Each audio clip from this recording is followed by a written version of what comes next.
Shit, I don't recognise this bit.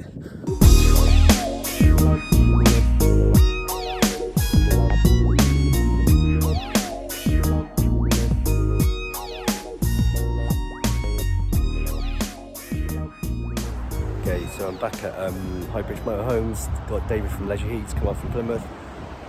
He's starting to fit the diesel heater. It took quite a long time to work out exactly where it could go because there's so much packed into a very small space, but we found an area in a cupboard. There's a bit of dead space there, which we've taken the floor out of this cupboard, and there's some dead space. You can get through the floor of the van, you can get to the diesel tank. So it's going to take him about 6 hours, something like that, I think. 5 or 6 hours. So I'm going to go off.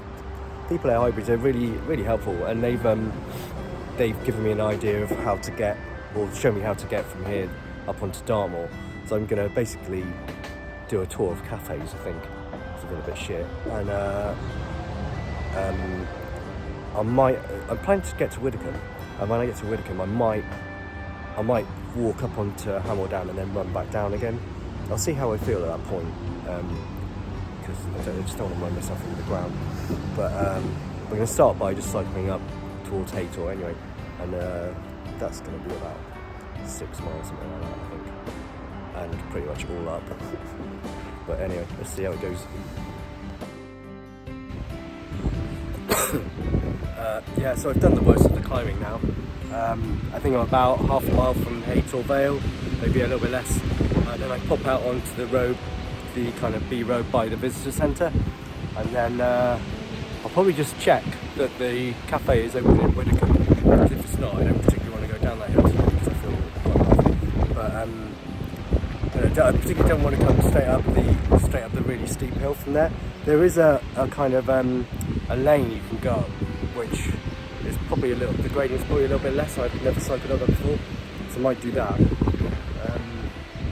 The rain's holding off at the moment. It's due to start spitting at some point, so I might be sort of taking cover into trees.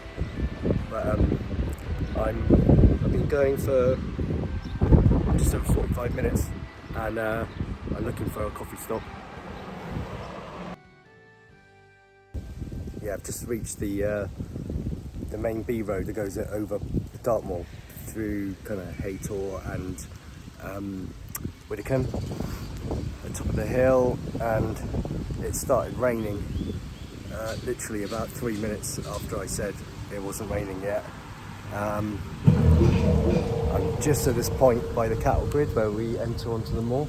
I'm just going to double check that the cafe's open in Widdicombe. If it is, I mean, I don't mind getting a little bit wet going down the hill and then sitting there for an hour, eating soup and drinking coffee before doing the next bit. I feel quite rough. I feel as though I've got a bit of temperature today, but the body is still working really quite well. I'm just cruising up this hill, but I think we're around about 550, 600 metres so far. So yeah, it's been quite a climb. I've just been taking it really steady. It would be lovely to do this in the sun and feeling healthy, but I don't know what I think. Anyway, let's see if this cafe's open. Right, I've just made it to the top of the hill that drops down into Widdicombe in the moor. The rain has lifted for a little bit. I think we're supposed to get the odd sunshine period, but if you look down here, this is Widdicombe in the moor, and you can see the church there. And to the right, that's Hamel Down. It's sort of partially shrouded in cloud. That goes up to about 600 metres on the high points on the moor.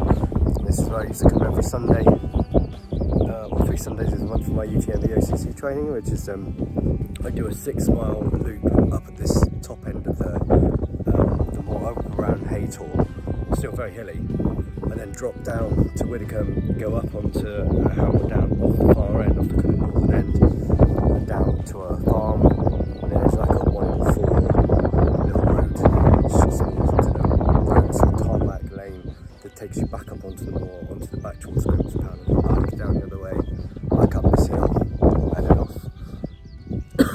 towards kind of Yestorm where I'd start from. I haven't done this for about 6 months because of all the kind of health complications, but it's really lovely to be back. It's only really nice to be back on the bike.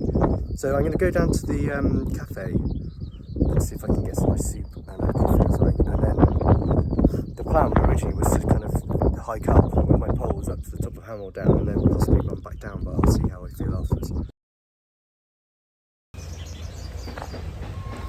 Right, I'm trying to make this up as I go along. Stopped for some soup at the cafe on the green, and they're not serving lunch menu for another half an hour, and I don't really want to wait that long, otherwise I'm going to start pushing time to get back for the van. So it does mean that it's kind of spurred me on to go up this hill. I'm going to trek up to the top, see if I can get up to the top of Hamel Down, and then maybe jog back. The rucksack's a bit heavy to run with today. It might be okay running back down, but I've got cycle gear and running gear together, and combined with this frigging cough, it feels a little bit too much. But I'm gonna hike up quite a way up anyway for a while and just see how that goes. It's a really steep hill. This is about 1 in 5, 1 in 4, for about a quarter of a mile on this tarmac road, and then it goes into like a rocky track that goes up quite high, and then it goes out onto the moor. It's a bit more grassy.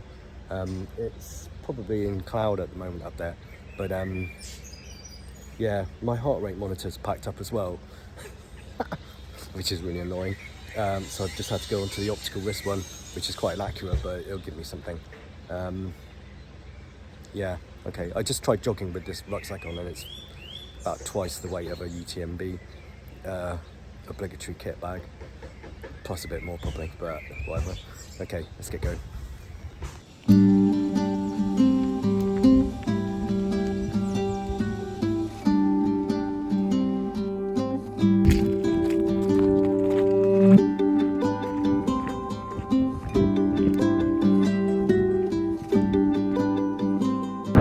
So I just run along this kind of gentle, it's a very gentle downhill, running in the direction I'm going at the moment,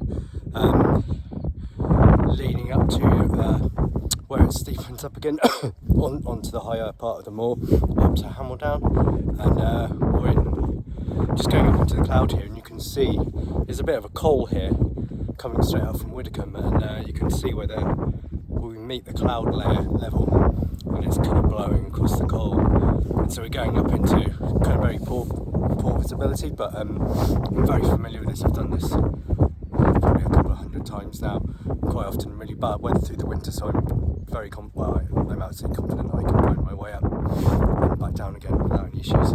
But yeah, it's quite breezy up here. It's a bit cooler. It's probably about 9 or 10 degrees air temperature, but it feels fine. And yeah, so I'm just going up this section here. So I've reached the first of 2 kind of high points up on Hamel Down. I was just debating whether to carry on up to the top one. I think if I don't, I'll probably be annoyed afterwards. Because it's only about another half a mile, maybe 2/3 of a mile, something like that. So yeah, visibility's down to about maybe 100 metres, 75 metres, something like that. So it's not too bad. It's not raining. It's quite cool up here, so I'm going to keep moving. Yeah, you can normally get quite good views from up here, but obviously not today.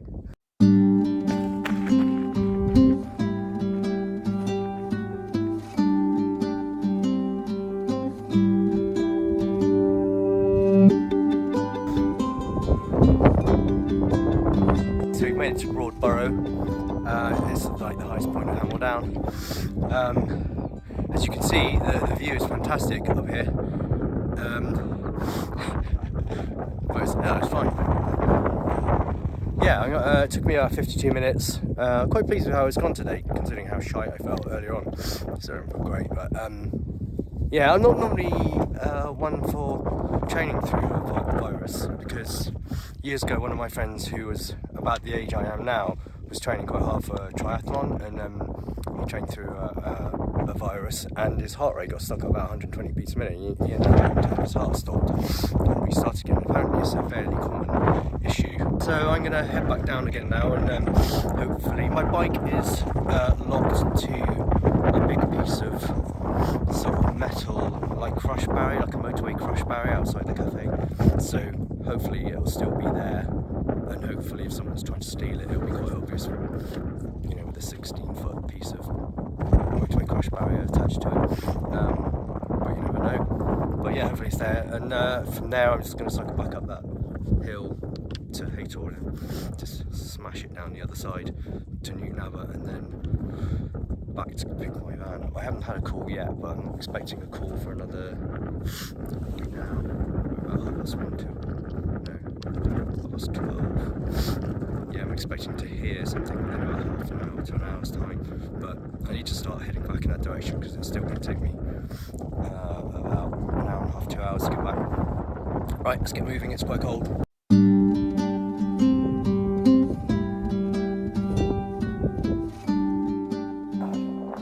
It's funny how it can be slightly disorientating sometimes in low cloud and poor visibility, running back down the same track, and actually I can see a little bend now. I know exactly where I am now, but it felt as though I was going slightly uphill there,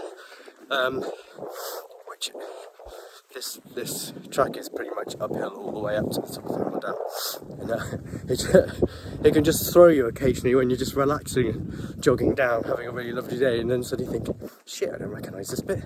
Have I missed a turning somewhere? I was like, anyway. But another thing I just wanted to add was that when I come out on these adventures into kind of quite wild environments, I am very aware of the fact, you know, I am pretty isolated often when I do these things, and I'm not always in a position to tell people where I've gone. Sometimes I'll leave a note or I'll text some friends or something like that. But generally I would take have a whistle with me, which is usually on my ultra pack, and I carry my survival bag, which again is part of the UTM obligatory kit. And the beauty of those is you know you can crawl inside them. And the other thing to do is, you know, make sure you've got enough layers in case you have an injury and you get stuck out in the cold.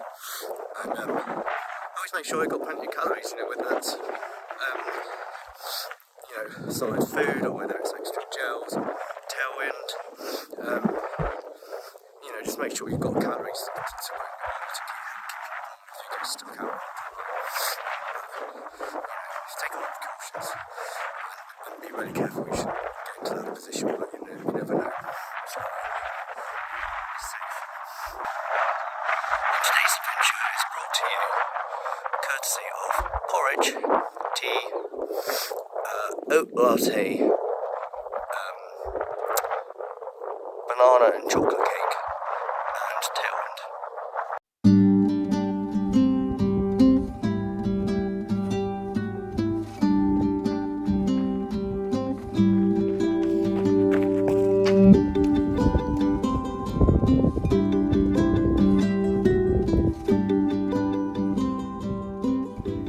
It started raining again now as I've come down a bit lower.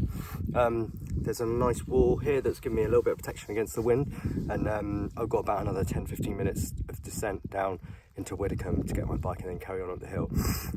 So I've still got about half a flask of tailwind, so I'm going to take it now to give my body a chance to start kind of using it by the time I get to my bike, instead of like getting to the bike and then taking a load of fuel and not kicking in, because as soon as I get on the bike I'm pretty much uphill for a good half an hour. And anyway, from there I've got a choice of either retracing the route I did this morning or go straight down to Bovey and then along a flat road, which I think I'm going to do, because once I get on the flat I can just get my head down and get back. But anyway, let's get to the bike. Okay, bike's still here, so I'm just going to have a quick turn around, just get changed into my cycling gear and get up this soaring grey hill and head back to collect the van.